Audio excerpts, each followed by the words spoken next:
인간관계론. 또 다른 예를 들어보기로 하자. 내가 지금 인용하고 있는 사례들은 수천 명의 다른 사람들도 경험한 적이 있는 일반적인 경험이라는 점을 잘 기억하도록 하자. 크롤리는 뉴욕에 있는 가드너 테일러 목재 회사의 판매원이다. 크롤리는 수년 동안 걸쳐 냉정한 목재 검사관들의 잘못을 지적해왔다. 그가 이긴 경우도 많았다. 하지만 그래봐야 그에게 도움되는 것은 없었다. 하지만 크롤리 씨는 말했다. 이 목재 검사관들은 마치 야구 심판 같아요. 한번 판정을 내리면 절대 바꾸려 들지 않죠. 크롤리 씨는 자신이 논쟁에서 이길 때마다 자신의 회사가 수천 달러를 잃고 있다는 사실을 알게 되었다. 크롤리 씨는 내 강의를 들으면서 전략을 바꾸어 논쟁을 하지 않기로 결심했다. 결과가 어땠냐고. 다음의 이야기는 그가 수업 중에 다른 학생들에게 들려주었던 이야기를 그대로 옮긴 것이다. 어느 날 아침 사무실 전화가 울렸다. 화가 머리끝까지 난 사람이 자신의 공장에 실어온 목재가 마음에 안 든다고 하더군요. 그의 회사는 목재 하차 작업을 중단했으니 저희더러 당장 와서 물건을 하역장에 치워달라고 하더군요. 4분의 1 정도를 하차했는데 목재 검사관이 불량률이 55%라고 했다는 겁니다. 상황이 그러하니 받지 못하겠다는 거죠. 저는 당장 공장으로 출발했습니다. 가는 길에 이 상황을 어떻게 처리해야 할지 이런저런 궁리를 해보았죠. 보통이라면 그런 상황에서 제 자신의 경험과 목재 검사관의 지식을 동원해서 등급 평가 규칙을 말하고 다른 검사관들도 목재가 등급을 충분히 충족한다고 말했다고 설득하고 당신네 목재 검사관이 검사 중 등급을 잘못 해석했다고 했죠. 하지만 저는 수업 중 배운 원리를 적용해 보기로 했습니다. 공장에 도착해 보니 구매 담당 직원과 목재 검사관은 몹시 기분이 상해 보였습니다. 금방이라도 말싸움은 물론이고 실제로도 싸울 것 같아 보였습니다. 저와 같이 목재를 싣고 있는 차량으로 가서 제가 좀 볼 테니 하차 작업을 진행해 달라고 했죠. 검사관에게는 앞에 나서서 이전처럼 불량품을 따로 모아 달라고 했습니다. 괜찮은 물건은 다른 쪽에 쌓고요. 잠시 지켜보고 있자니 그의 조사 기준이 지나치게 엄격했고 따라서 그가 규칙을 제대로 모르고 있다는 생각이 들기 시작했습니다. 그 목재는 무른 백송이었습니다. 제가 보기에는 그 조사관은 단단한 재질의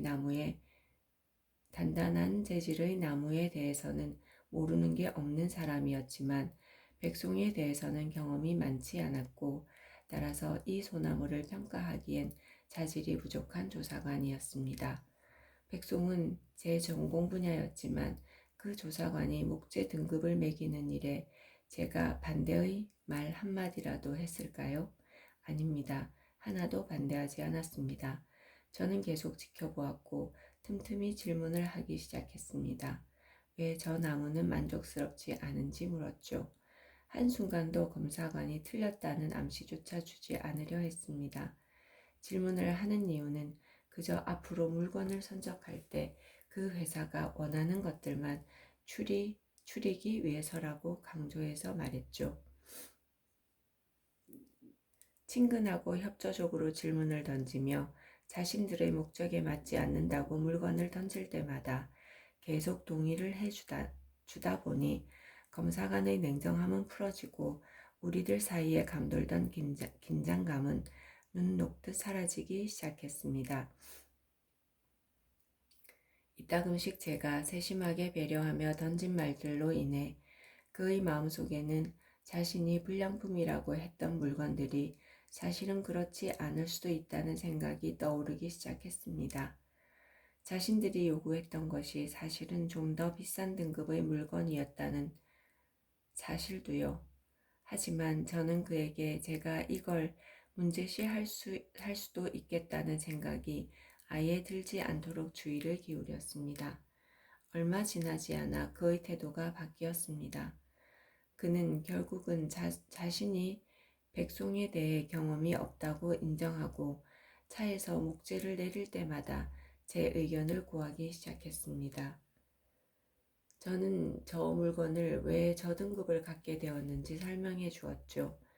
하지만 계속 원하는 제품이 아니면 구매하지 않으셔도 좋다는 말을 빼놓지 않았습니다.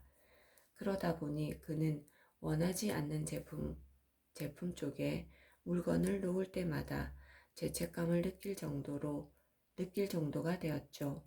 결국 검사관은 원하는 등급의 제품을 특정해서 지목하지 않은 자신들에게 잘못이 있었다는 것을 알게 되었습니다. 제가 떠난 후 검사관은 다시 한번 목재 하나하나를 일일이 다시 들여다보고는 하나도 빼놓지 않고 전부 수령했습니다. 우리도 대금을 모두 받았죠. 이 하나의 사례만 보아도 알 수 있듯이 약간의 요령과 다른 사람에게 그가 틀렸다는 말을 하지 않겠다는 결심만으로 저희 회사는 상당한 현금을 아낄 수 있었습니다. 게다가 제가 얻게 된 호의는 값을 매기기 힘든 것이죠.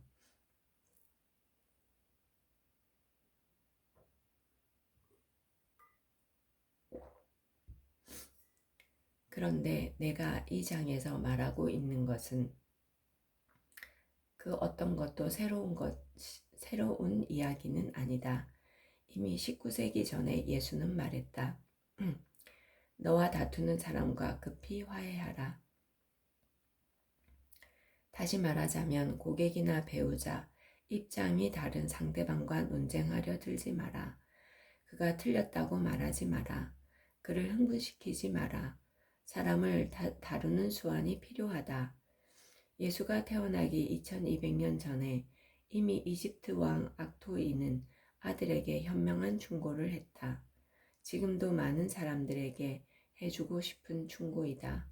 악토이 왕은 4000년 전 어느 날 오후 술을 마시는 중에 말했다. 다른 사람들과의 기분을 상하게 하지 마라.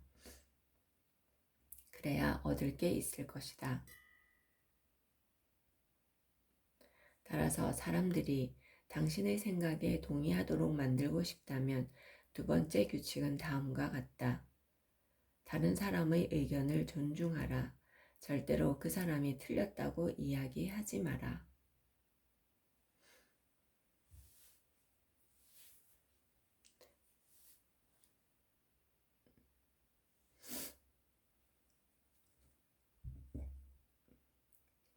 (3장) 틀렸다면 인정하라. 나는 뉴욕의 거의 한가운데에 살고 있다.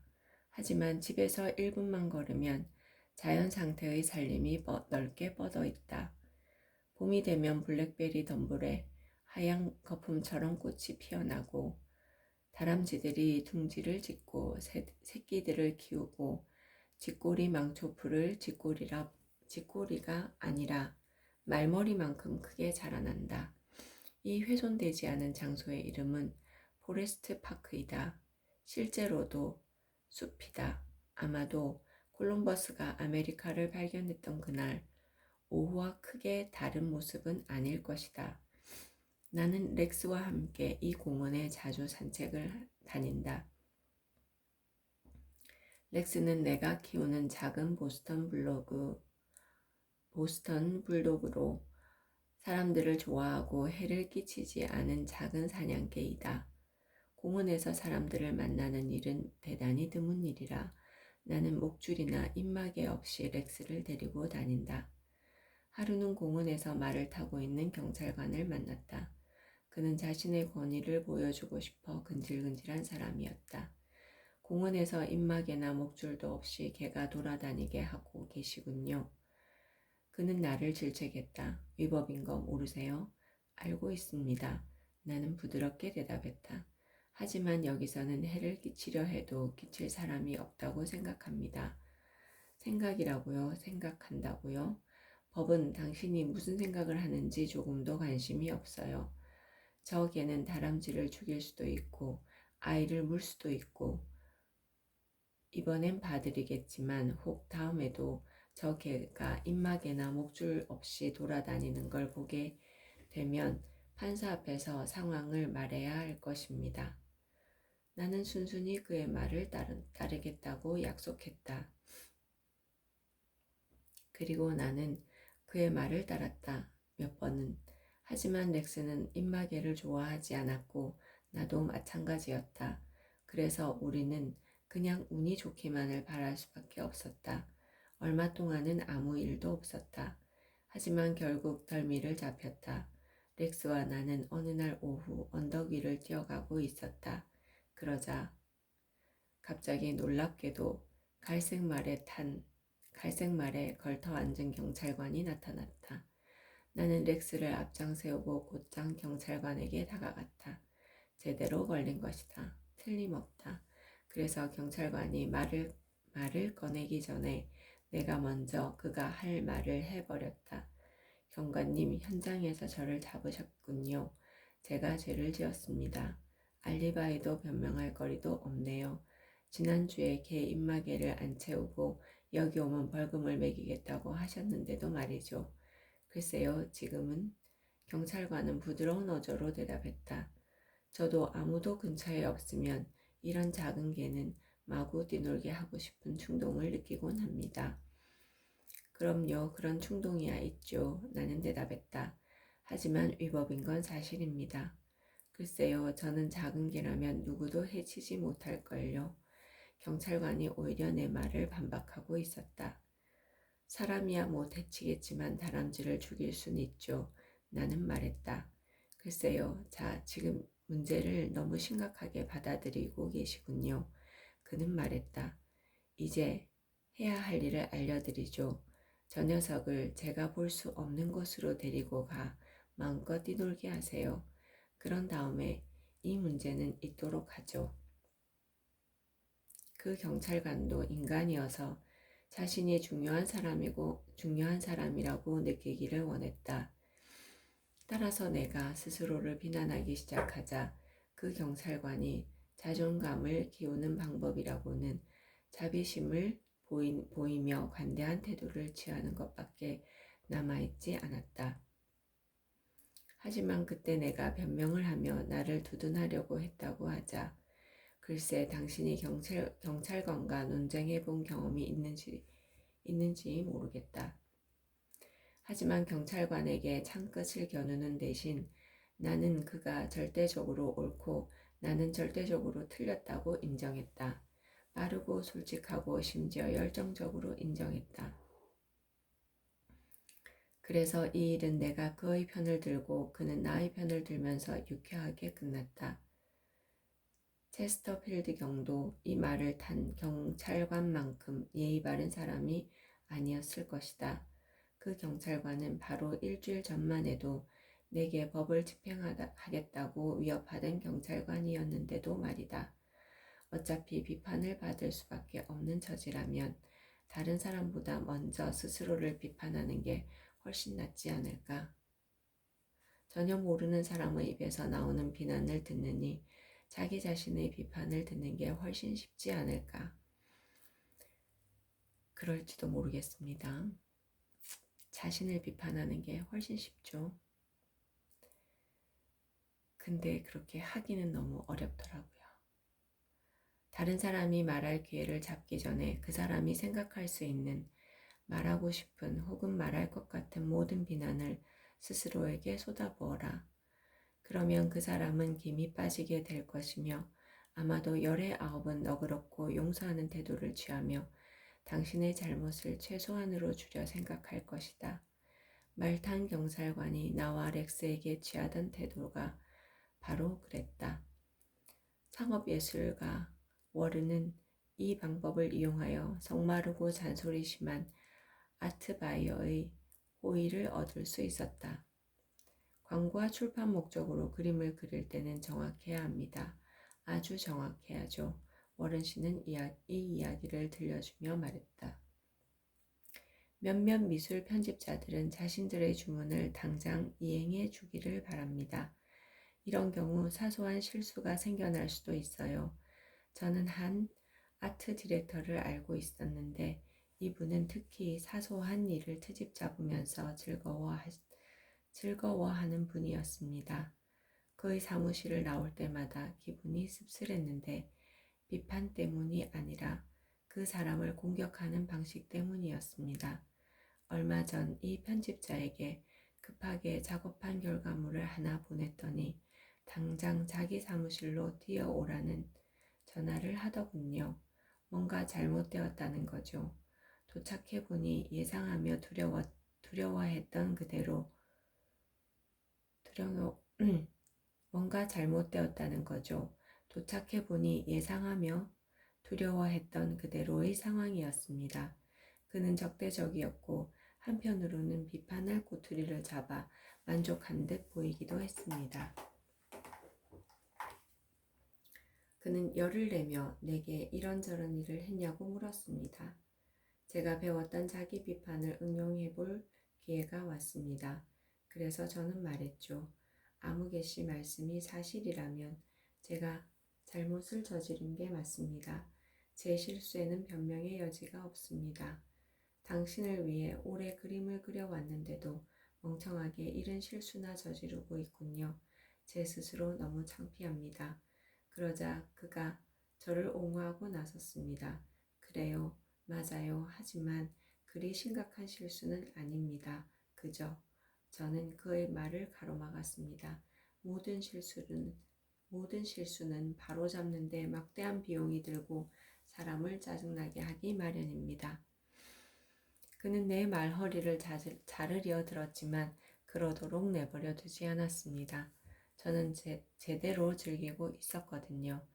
살면서 처음으로 자아 비판을 하고 있었는데 그 상황이 재미있었습니다. 좀 더 조심해야 했습니다. 저는 계속했어요.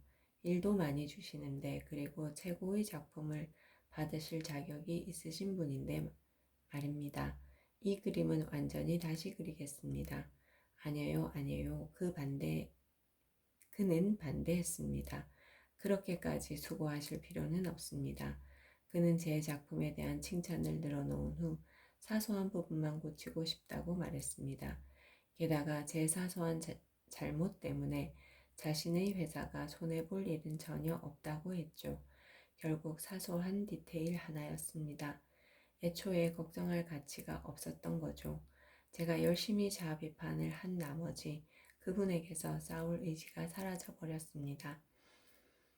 마지막엔 같이 점심 먹으러 가자고 제안하시더군요. 그리고 헤어지기 전에 수표를 주시고 또 다른 작품을 하나 의뢰해 주셨습니다. 아무리 바보라도 자신의 실수에 대해 변명할 수 있다. 대부분의 바보들은 변명을 한다. 하지만 다른 사람들과 달리 자신의 실수를 인정하는 행위는 숭고한 기쁨을 가져다 준다. 예를 들어보자. 남북전쟁 당시 남군 총사령관 로버트 장군에 대한 사료 중에서도 가장 아름다운 피켓 장군의 게티즈버그 공격 실패에 대해 리 장군이 자신만을 책망했다는 이야기이다. 피켓 장군의 돌격은 서구 역사상 가장 빛나고 그림 같은 공격이었다. 피켓 장군 그 자신도 그림 같았다. 그의 젓갈색 머리는 어깨에 닿을 정도로 치렁치렁했고 나폴레옹이 이탈리아를 공격할 때 그랬던 것처럼 전쟁 한가운데서도 매일같이 열렬한 사랑의 편지를 썼다. 그 비극적이었던 7월 오후 피켓 장군이 북극을 향해 자신만만하게 말을 채찍질해 나갈 때 헌신적인 군대는 그에게 환호를 보냈다. 피켓 장군은 모자를 삐딱하게 오른쪽으로 기울이게 쓰고 있었다. 근사한 모습이었다. 군대를 환호하며 피켓 장군을 뒤따랐다. 지휘 고하를 막론하고 서로 딱 붙어서 행군했다. 깃발은 휘날리고 총검은 햇빛을 받아 반짝였다. 당당한 행군이었다. 대담하고 장엄한 광경이었다. 이 행군을 지켜보는 북군 측에서도 찬탄하는 소리가 들릴 정도였다. 내일 피켓 장군에 대해서 더 읽겠습니다.